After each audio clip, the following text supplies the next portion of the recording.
go. Big attack now. Can he hang on in the OVO Energy Tour of Britain? Lines up for the sprint. Can he steal this one? 1 kilometre to go now. Is he going to take the stage? Yes, he is.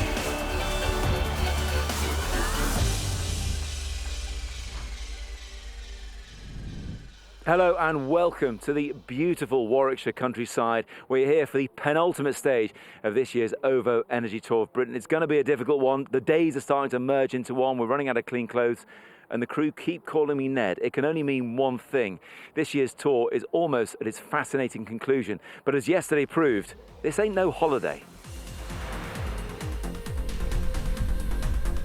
The pretty Georgian market town of Pershore in Worcestershire was the setting for Stage 6 and this year's individual time trial.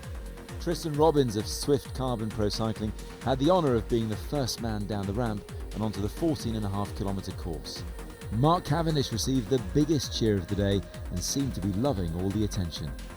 The early pace though was set by Frederick Frisson of Lotto Soudal, only to see his time bettered by Eduardo Affini of Mitchelton Scott in a time of just 16 minutes 39 seconds.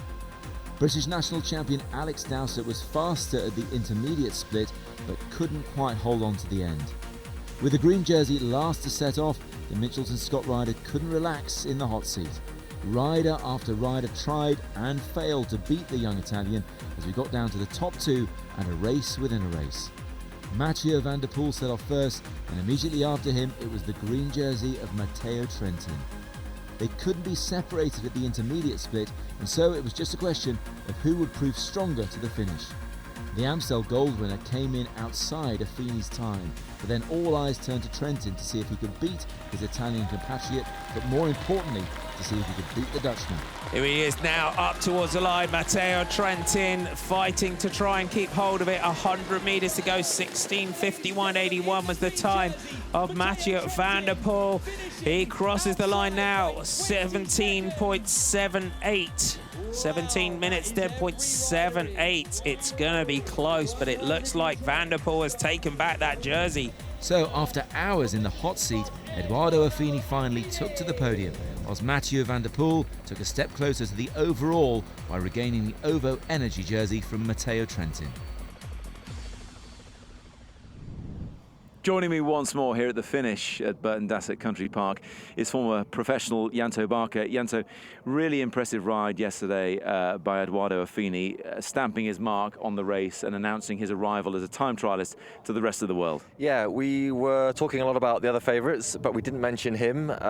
But he did come out on top, and it was a very impressive ride. Obviously, looking back, we've seen that he has had some very good results as well, in time trials in particular, but very much arrived on the scene with yesterday's result. He has. He's a neo-pro at Mitchelton Scott this year, and he's been working very hard, so even more impressive when you realise he's been in the service of Matteo Trentin. Absolutely. It's not like he's had an easy week up till the time trial yesterday, but he still had enough in the legs to beat everybody else. He pitched it perfectly. The devil is very much in the detail when it comes to pro cycling, and that applies to all areas of the racer's life, especially nutrition. So Rebecca Charlton's been meeting up with Team Ineos' chef to see if she can find out what really goes on behind the scenes in the kitchen.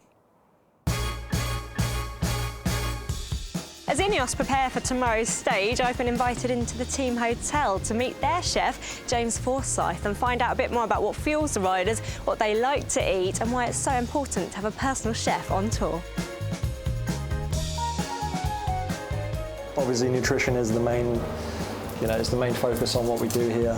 I mean, I follow a protocol as to the sort of format of what we do. And that is essentially the amount and what type of carbohydrate is needed and the protein. And then, then it's up to me to pick and choose the best produce and turn that into something delicious. So tonight we've got some miso roasted chicken breasts, salmon fillet, we've got a pumpkin salad, some sugar snap peas and caballero, apple crumble, and rice and pasta, of course. Essentially, where they get their fuel from is the carbohydrates, so that needs to be the main bulk of what they eat. Breakfast is pretty much the same every day. We do rice and pasta, porridge, we do overnight oats, banana pancakes, And then that's supplemented with you know, a few sort of toppings for that, whether that's like a sweet potato puree, banana puree, some fresh berries. We do orange juice and smoothies as well, banana-based smoothies. So it's essentially just carbs over after breakfast. Some of our key successes have been down to fueling optimally and fueling efficiently. So a lot of other teams have sort of caught on to that recently, and you see most of the big World Tour teams now have a chef in most of the races. In a race like this, when we're working in hotel kitchens, it's almost like starting a new job every day. You cook breakfast in one place, then you've got to pack up, do your shopping, move to another hotel, and start afresh and sort of learn the ropes there pretty quickly. If you do find that your conditions aren't ideal, do you have to make sure everything's clean first and foremost before you start? Hygiene is, you know, one of the main reasons why I'm here. It's the biggest part of the job. You know, if a rider were to be sick, you know, that's, you know, all he needs is one illness, you know, overnight, for example, and that can be the race over.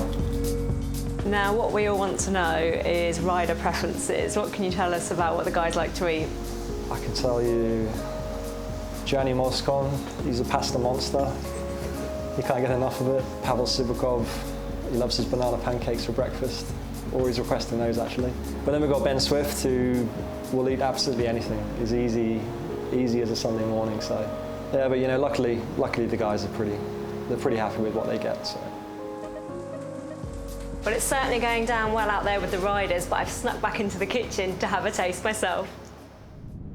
Janto, no surprise that the former Team Sky, now Team Ineos, still leave no stone unturned when it comes to improving life for their riders. Yeah, absolutely. You know, it has to be said that fueling the system is a very, very important aspect of performing at such a high level day after day. And if you don't feed the system right, then you can't perform at that level. And it's not just the 3 meals a day. If you're an amateur, you ever ride with a pro or an ex-pro, they're always keeping it topped up, aren't they? Always eating, really. Well, the trick is you're actually fueling for half an hour or an hour ahead, and you know, you've got to give your body time to assimilate that fuel, and if you don't do it in time, then you're going to run out. And they still look so trim. Life just isn't fair, is it? Look, they're going to really have to get the nutrition right today because it's a long and hilly stage for Stage 7. Stage 7 of the OVO Energy Tour of Britain starts with the first sprint at Berkswell, coming after just 16 kilometres. The teams then head back south, and the next chance of red jersey points at Brinklow near Rugby. Passing onto the Foss Way, the riders encounter the first Skoda KOM climb at Frizz Hill, followed by the last sprint at Pillerton Priors. The ascent of the wonderfully named Sunrising Hill follows before the teams have 2 laps to complete of the 12-kilometre Burton Dassett Country Park circuit to the finishing line. Warwick Racecourse is used during the National Hunt season, and the first stand was built on the site back in 1805. The town of Warwick itself sits on the River Avon with its famous castle built during the Norman conquest by William the Conqueror himself. Burton Dassett covers 100 acres of rolling Warwickshire countryside and is probably best known for the medieval beacon which commands the whole area. It is a long one today, and Janto really hilly at the finish with several loops here up this Burton Dassett climb. You get the feeling that there's going to be a bit of a shakedown at the finish. I think there could be. You know, Stage 7 is also, you know, getting towards the end of the week. Everyone's going to be tired. There's a very tough climb to the finish. They do it 3 times. There could be some gaps. Got a feeling that Mitchelton Scott and Team Ineos are going to be motivated today to separate Mathieu van der Poel. Let's hear from some of the riders now.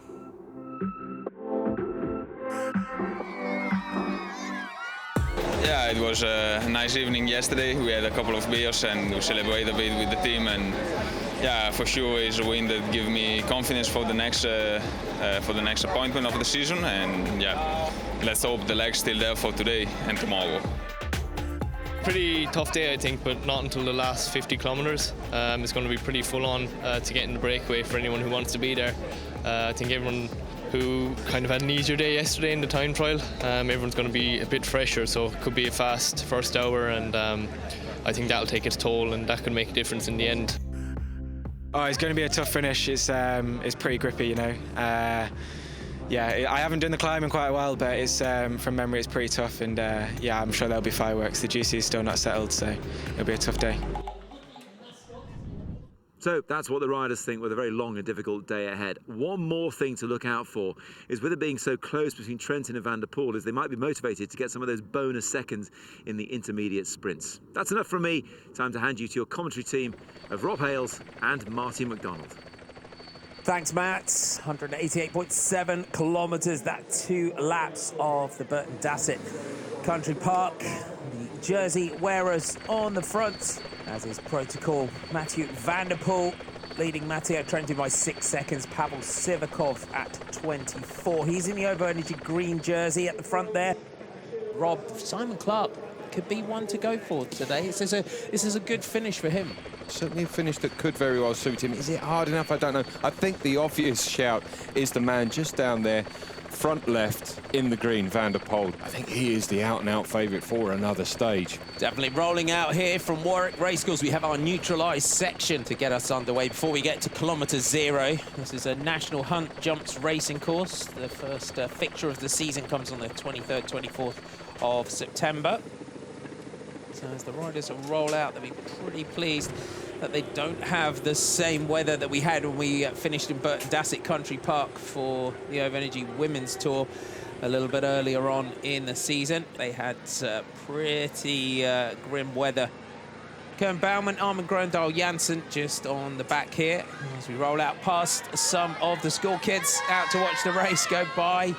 It is a really big part of the Tour of Britain, all the youngsters that get out being inspired by the peloton. Warwick Castle. Can't argue with that. Can't indeed. Don't go anywhere. We're going to take a short break. Back soon.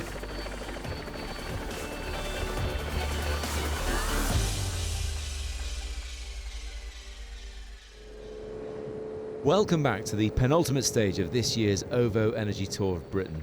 Matteo Trentin said there was always one stage that went bananas. Well, that was today.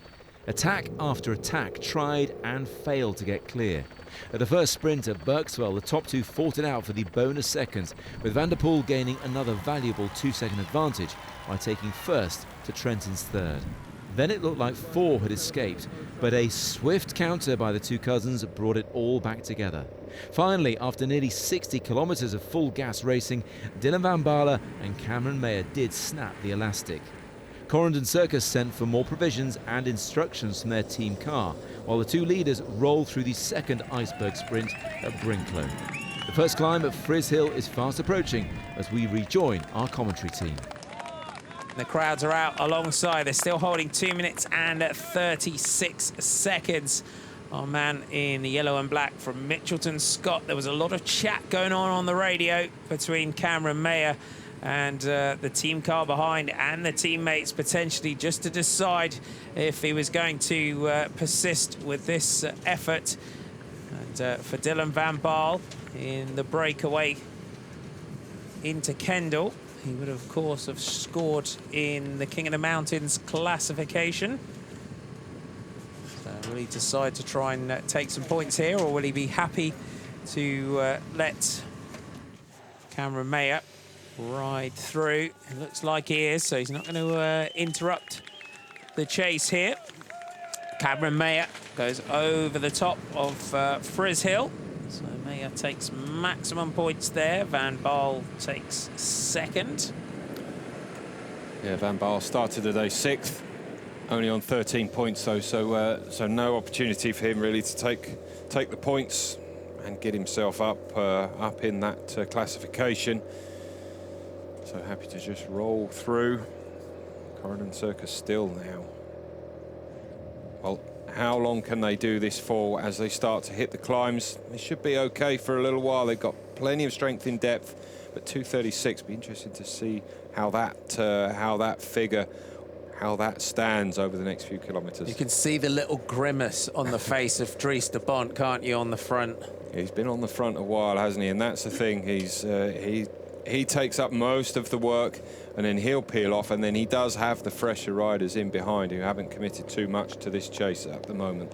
Yeah, when he stood up on the climb there, you know, out of the saddle, his legs were like, ooh, but that would have felt really nice, you know. He's just been tapping it out on the flatter roads for a while, and yeah, he's moving his body a little bit more than he was a few kilometres ago. He's one of the riders of the whole week for me, Dries de Bont, in those breakaways and the work that he's done for Van der Poel. It makes you wonder, did they have the plan? Because surely they knew the sort of form that Van der Poel's had. I'm just wondering if he thought, well, I'll have my opportunities early on in the week, but he's probably wishing now that he might have spent a couple of days in the peloton just conserving energies rather than being up the road. Yeah, he's been doing all sorts this week, so. I mean, Mathieu Van der Poel, again, he sort of genuinely seemed a little surprised when he took the leader's jersey in Kendall, then sort of relinquishing it the next day to Matteo Trentin into Birkenhead. Got it back yesterday in that time trial. Here comes Jake Scott in that black jersey for Swift Carbon Pro Cycling, just moving up. He will want to take the 2 points that are on offer here. You just see the King of the Mountains leader pedaling through. Dries de Bont holds his hand up there. So the two riders that are first and second in the King of the Mountains classification, Dries de Bont has been battling it out with Jacob Scott. So they really have given us an exciting King of the Mountains competition so far. You just saw Dries de Bont drop his head there and hold his hand out to Jacob Scott. Yeah, I think Jacob said, come on, mate, let me have this one. And Dries de Bont was like, just do it, mate, just do it. I'm just tapping it out here, really. So they go over the top there. Jacob Scott takes the 2 points. Dries de Bont takes 1. So they're the first and second in the King of the Mountains competition. So Jacob Scott going into today's stage with 50 points. Dries de Bont with 29. So they keep them together. We are heading towards the final 50 kilometres of today's stage. The first King of the Mountains behind us. The sprint in Peloton Priors is to come. 2:32 is your time gap. Confirmation of your King of the Mountains, the category 3 on Fries Hill. It's Cameron Mayer, took 4 over Dylan van Baarle, but more importantly, Jacob Scott, the King of the Mountains leader, taking 2 points ahead of Dries de Bont, his nearest challenger in that competition. This is the third and final iceberg sprint of the day. Cameron Mayer is going to lead through this time. So the man is up there in the general classification, clearly being told that he needs to take these bonus seconds.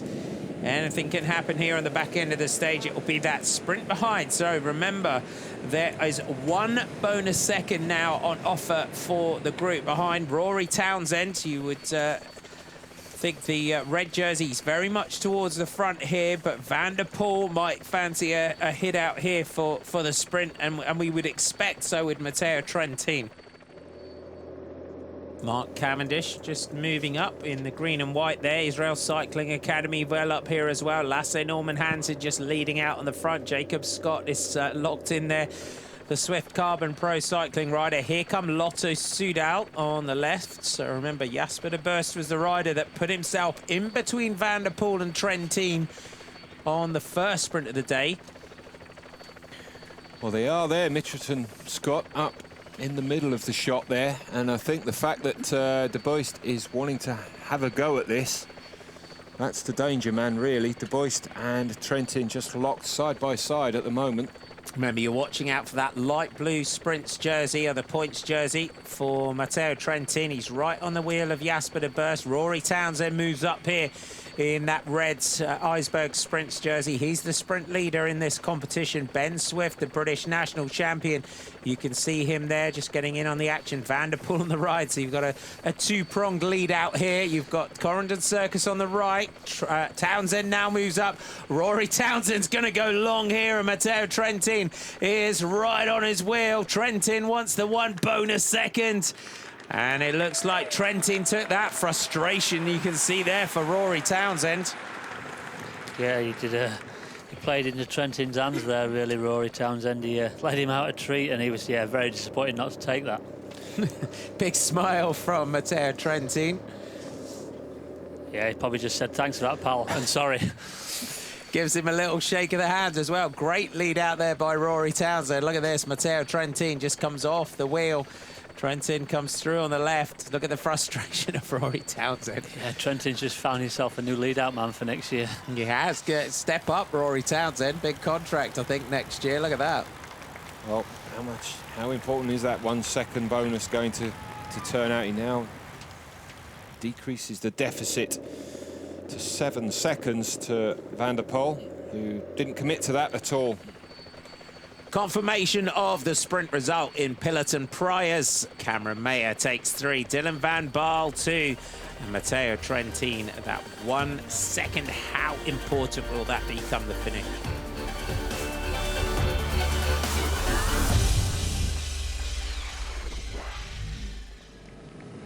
Welcome back. Dylan van Baarle and Cameron Mayer were still clear as they rolled over the summit of Sunrising Hill and were then given a fantastic reception in Burton Dassett Country Park for the first pass of the finish area. Jacob Scott was still alert and he claimed more points in the Skoda King of the Mountains competition. The gap, though, was coming down quickly as we enter the park for a second time. Mathieu van der Poel is now down to 1 teammate, 46 seconds from our breakaway group. The chase starts and the battle for the stage victory. The gap from our leaders is starting to tumble, and it's the pink of EF Education First that now come through towards the front. Wanty Group Gobert, they've got Xandro Marisa up there as well. Sasha Modolo, it looks like, that's upping the pressure here. Simon Clark out of the saddle on the right of your picture for EF. And you can see the Sport Vlaanderen Baloise rider there just missing the bottle from the Soigneur. Ben Swift moving up in that white jersey of the British national champion across the category, down into the narrow section of the climb. When we came around the previous time, Van Baarle started to ride away from Cameron Mayer the last time we were up. Yeah, I don't think he'll be riding away this time. I think they're just going to go backwards, I think, or yeah, get swamped by the peloton. EF pressure on here, so we're heading towards the final kilometres, the final penultimate time up this climb.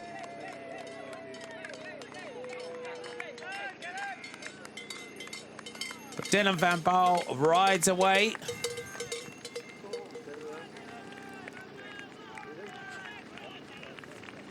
Cameron Mayer gets dropped now.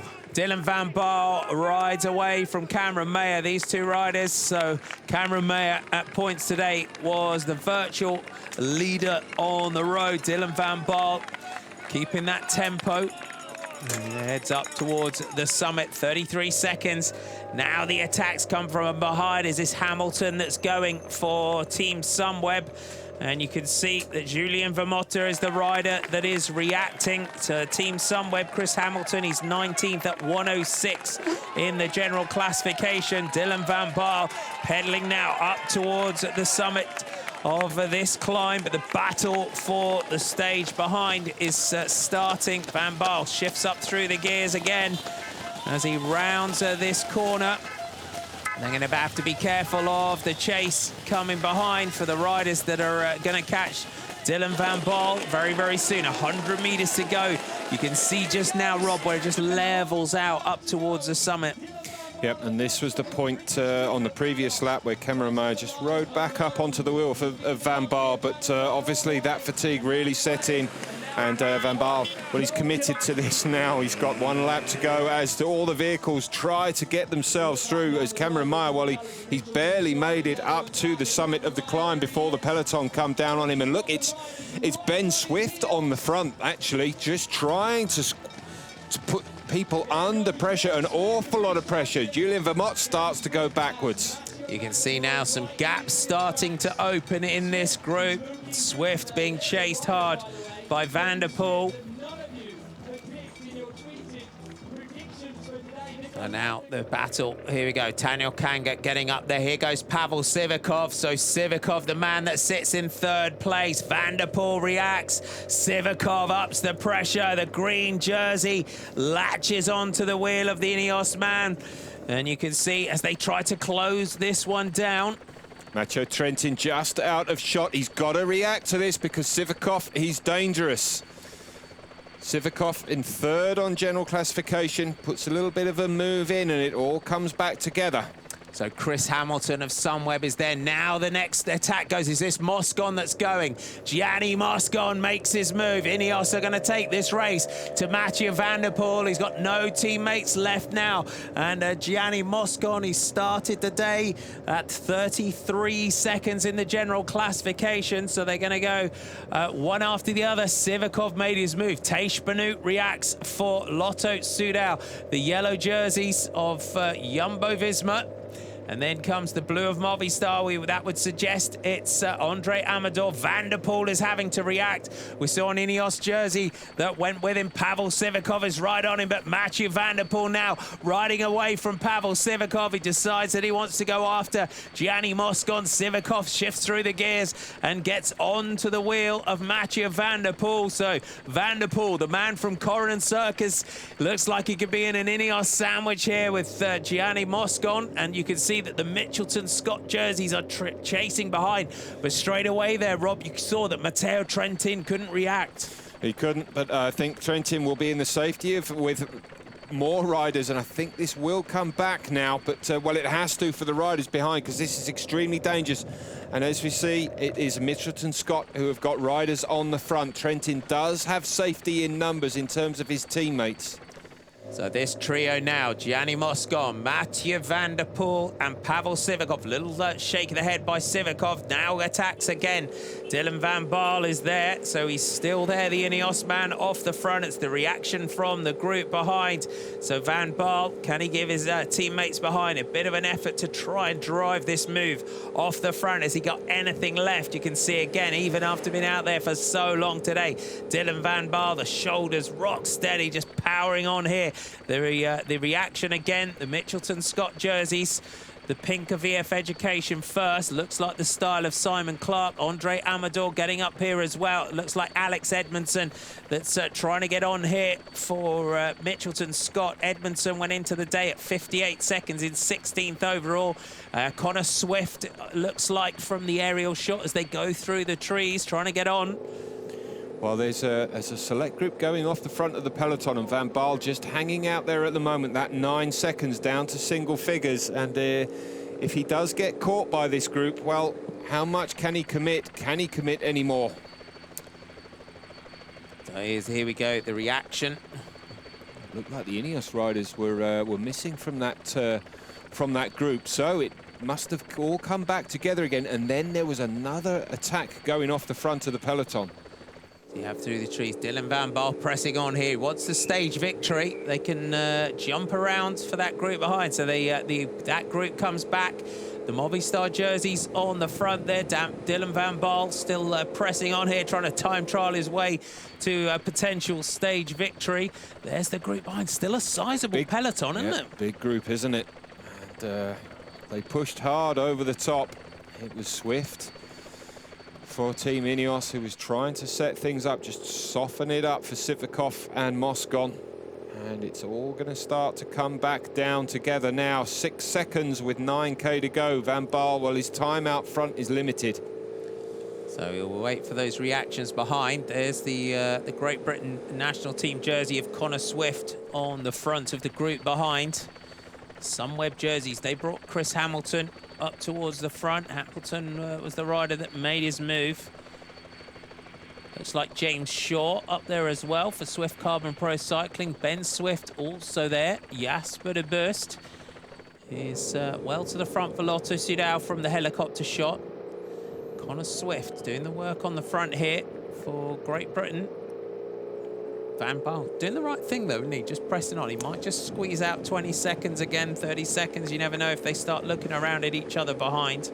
Well, the thing is, all the time he's there, he's out at the front of the race. He'll be hoping that there'll be a little bit of a splinter come off the front to come across to him, and that they'll hope that there's a teammate with him, because then he can commit to that. He will indeed. Again, he's again going after the stage win, but potentially he's the launch pad for Ineos. Swift and Edmondson still on the front of that group behind. And Swift has a little look around just to see where that group are.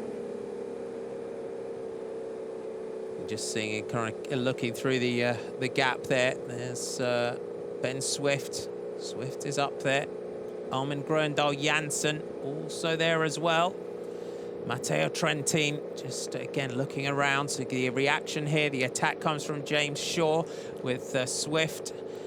And then the Ineos riders, you can see, just chatting into the radio. Where's Van der Poel? He's right in the centre. He's just marshalling the moves here by Trentin. James Shaw now puts the pressure on the front. The catch is made to Dylan van Baarle. It's the Swift Carbon rider, James Shaw, that we saw riding into Kendall. They got caught in sight of the line, and it was Van der Poel. Dylan van Baarle now. It's job done by him. So your group here, Daniel Kanga, Armin Gröndal Janssen, Ben Swift, James Shaw is also in there. It looks like Sandro Marisa that's on the back here for Wanty Group Gobert. There's the green jersey, just a little bit further back, and he's isolated now, and so he's got to chase, he's got to ride through on the wheels. He doesn't want to expose himself too much, just for the potential of attacks on this final climb and on this final circuit. There you have it. There's the gap. Van der Poel's looking around for help, and he's not going to get it at the moment, so they're looking around. Van der Poel is isolated. Gröndal Janssen up here for Jumbo-Visma. Kangat comes through to the front here for EF Education first. Gröndal Janssen, he's 10th at 40 seconds. Dangerous. Kangat 8th at 36. Ben Swift 13th at 49 seconds. Is just pressing on now. This move, it's a dangerous move. 6.2 kilometers to go for this leading group. And you can see Lotto Soudal are doing a bit of work on the front now. Yep, Lotto Soudal will want this to come back, certainly. So we're being told that got 15 seconds. We're hearing on race radio. There you have confirmation in the corner of 15 seconds. And for Mathieu van der Poel, he'll be pleased that this chase is getting him some assistance from Lotto Soudal here. So remember, 10, 6 and 4 seconds on the line. Come the finish. Just have a look from this aerial shot for that green jersey. He's just a little bit out of shot.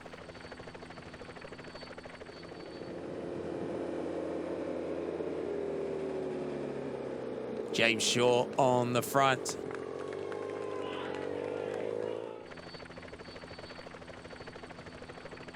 Looking towards the next target here.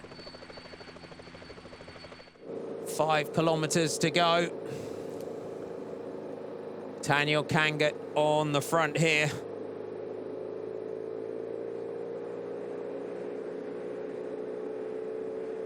Armin Gröndal Janssen digging in here on the front. So Gröndal Janssen, Swift, Marisa, I think it is, that's in here. James Shaw and Daniel Kangat. Ben Swift tucks down for Team Ineos.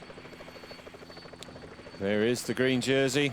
Van der Poel just launches off, no doubt his last drink of the race, and he's not too far back, but there are teams wanting, willing and able to ride on the front. So just confirming your group is Sandro Marisa that's in there for Wanty Group Gobert. This is a strong move hit now going off the front. So Kanga, Gröndal Janssen, Swift, Marisa and Shaw. Can they stay clear? Sandro Marisa 17th at 59 seconds. So they can't afford to allow this group to go too far, but when you can see there's an awful lot of racing coming from that peloton behind.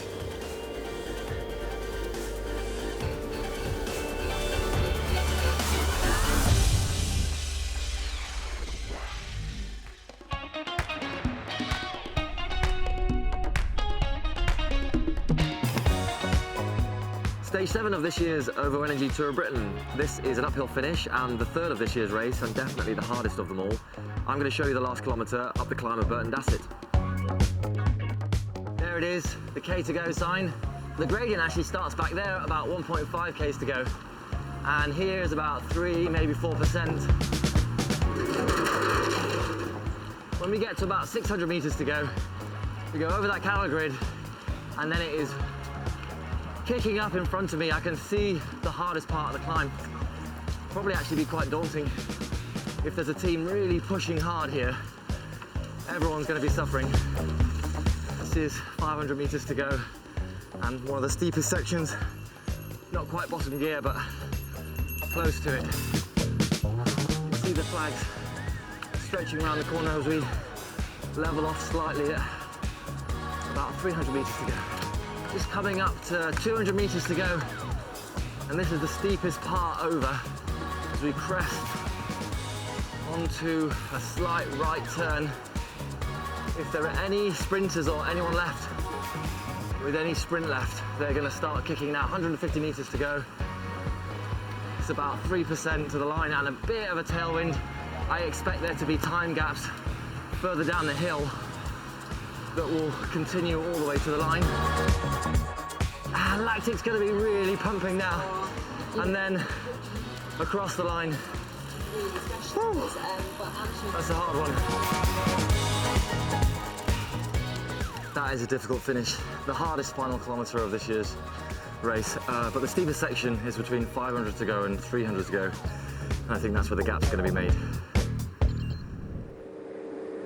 3 kilometres to go for our leading group. Ben Swift, the British national champion, has been off the front as well. The early attacks on the day. The peloton now through 3 kilometres to go, and it's Movistar that are on the front here for Andre Amador. So looking around our group, Daniel Kanga, 8th overall at 36 seconds, the highest placed rider in this group. Armin Grøndal Jansen, 10th at 40 seconds. Ben Swift, 13th at 49 seconds. Zandra Marisa, 17th at 59 seconds. And James Shaw, 25th overall at 1 minute and 22. The gap is going out just a little bit, and it's Movistar on the front, but it will all kick off. And the trouble is, these guys up the front, they're having to work ever so hard to keep themselves out front. They're all doing their fair share of work. Meanwhile, further back, when they get to the climb, then there will be some riders with slightly less under duress going on to that, but they've got to keep position because of the narrowness of it. And as we can see, Matteo Trentin is being moved up now by his teammates. The green jersey of Van der Poel, just caught in the middle, and there was just a little bit of bumping and barging. Katusha, Nils Pollitt's being moved up on the left-hand side for Katusha. And also, again, being brought up the Israel Cycling Academy team jerseys. We swing right now. We will start the climb. It's Wanty Group, Gobert, Zandra Marisa on the front. Armin Grøndal Jansen. There can be no messing around. Onto the climb. James Shaw looks back. He doesn't want to miss out again. Well, James Shaw, it's Jumbo-Visma here that are towards the front. You just see the Wanty Group, Gobert riders as well. Mathieu van der Poel trying to move himself up. Trentin is looking for Mathieu van der Poel, but Van der Poel is a little bit further down the group. Across the bridge before it narrows out, and then it'll kick up towards the line. 8 seconds we're being shown that the peloton are right there. Can this group hang on towards the finish? Daniel Kanga in the pink. The former national champion of Estonia is the highest placed rider on the general classification. 1 kilometre to go now up towards the line. Here comes the peloton behind, leading this out, and it's Rewell Readiness with Mitchelton Scott and Ineos that are very much to the front. Sivakov is well placed along with Moscon for Ineos up towards the front, but all the key players, they're all there. It's all going to come down onto this final climb, this final ascent, and the gap that this group has got here on the front, it's absolutely nothing when you compare the road as it rises up ahead of them. And you can see the peloton, they cannot mess around at all. Kanga keeping the pressure on here. They're across the cattle grid, then they'll go. Teish Benoot moving up. You can see Falota stood out. James Shaw's almost got to launch something here if he wants this one for Swift Carbon Pro Cycling. Chimolai getting brought through as well. This is Mathieu van der Poel is going to breathe a massive sigh of relief as they come back together. But Ben Swift now ups the pace on the front here for Team Ineos. He's going long on this one, but Malman Grøndal Jansen wrestling to try and stay with him. But Ben Swift just opening up a tiny little gap, but Grøndal Jansen is there. But here comes Van der Poel. Mathieu van der Poel in that green jersey moves up, but Armin Grøndal Jansen is on the front. Matteo Trentin poised and ready. Van der Poel goes straight past Grøndal Jansen. Trentin battling to stay with Van der Poel. Van der Poel sits down. Trentin, is he going to go? He's biding his time. The road just starts to level out as they kick round towards the top. The first and second place riders in the general classification. Van der Poel on the front. Trentin is right on the wheel this time. Remember, 10, 6 and 4 seconds. Van der Poel glances up towards the line. Trentin right on the wheel. Is he going to go? Van der Poel lines it up now. 150 metres to go towards the line. Van der Poel is there. Trentin shakes the head. Van der Poel's going to go clear for another stage victory. Trentin didn't have it. Holds his hand up. Van der Poel takes the stage again. Trentin, what can I do about that? He was there. He did everything that he could. You saw him shake his head as he went in to those final 100 metres. So Van der Poel, another 10 seconds, 6 bonus seconds for Trentin. And you can see again how hard Mathieu van der Poel had to work to take that stage. But what can you say? Mathieu van der Poel gets a big slap on the back there from Trentin. You've got to love the respect there as well, haven't you? He can go deep, can't he? He can go so deep, and you could see there what that meant to him. Fist pumps the air as opposed to the complete opposite in terms of Matteo Trentin rolling across in second behind. How deep he went, how deep he's got to breathe. But Matteo Trentin just hands either side of him as if to say, well, I tried, but what can you do against a man like this? An amazing win by the Flying Dutchman from his closest rival, with Simon Clark in third. A second stage win for Mathieu van der Poel and an incredible performance, which means that he has extended his lead at the top of the general classification to 12 seconds over Matteo Trentin. And that could be enough for him to take the OVO Energy green jersey in Manchester. I think my team did a perfect job today, so I have to thank them on my both knees, I think, for the job they did. And yeah, I knew from the last climb that it would be up to me to be there at the front, and yeah, I was all alone in the group, so I had to gamble a little bit. And yeah, when it came together on the last climb, I knew that yeah, I had a good chance to take the win today. There was consolation of retaining the Cetaphil Blue Points jersey for the Italian. I'm really happy. The guys rode really well. We executed the plane really good. It was just a pity that Cameron was only with Van Baarle on the front. Otherwise, it could be a different race, or maybe we could snatch the win with him or with another guy. It was all down to the line, and I'm also happy with my performance. At least I could stay with him until the last corner. Whilst Rory Townsend of Canyon DHB is still in the red Iceberg Sprints jersey. And Jacob Scott still in the Skoda King of the Mountains jersey. And Mathieu van der Poel was back on the podium again, taking the Wahooligan Combativity Award. Russ and Janto with me here in Burton Dassett. And Russ, simply running out of superlatives to describe Mathieu van der Poel and the explosive performances the crowds are enjoying on this race this year. Yeah, what else can they do to beat him? Trentin just put his hands up and said, yeah, look, I've been beaten, respect. Yeah, and when the worlds are in your backyard in the Yorkshire Dales in a couple of weeks, it's hard to see beyond him, isn't it? I agree, he's been getting some great practice on British roads here, so yeah, he's going to be an even bigger markman now. Janto, let's talk about those other riders who tried as they might to get past him today. Ben Swift was up there near the end. Matteo Trentin, as Russ said, shrugging. It must feel like Friday the 13th every day at the moment to them. Yeah, it's true. Ineos and Mitchelton Scott really did work hard to create some gaps and try and get an advantage on Corendon Circus and Mathieu van der Poel. But, he is up to the task at the moment. And, Trentin, I don't think he's going to give up tomorrow. I think he's going to stay focused on what he's going to try and achieve and run it all the way to the line, but it's going to be hard. It is. It's no easy stage in Greater Manchester for the finale tomorrow. Let's have a closer look now. Starting in Altrincham and visiting all 10 boroughs, the 3 Skoda KOM climbs could prove decisive, starting with Werneth Low, then Grains Bar, before the infamous Cat 1 climb through the town of Ramsbottom. The Rake, as it's more commonly known, could prove to be where the whole tour is won or lost. For those riders still left at the head of the field of the course, there's a final iceberg sprint at Horwich near Bolton to contest, before racing into the city centre with the OVO Energy green jersey winner crossing the line on Deansgate. Russ, Janzo, going to put you on the spot now. Who is going to win tomorrow's stage first? Trentin. Jasper de Boist. Jasper de Boist. OK, I think Groenewegen maybe. He can get over those climbs. Who's going to win GC altogether? Van der Poel. Definitely Van der Poel. Impossible to see beyond him, isn't it, really? Look, I think the world is that young man's oyster. Everyone else, they have to follow like sheep. That's it from us for now. We'll be back with live coverage on ITV4 tomorrow of this year's final stage of the OVO Energy Tour of Britain from Manchester at 10:45. We'll see you then. Bye-bye.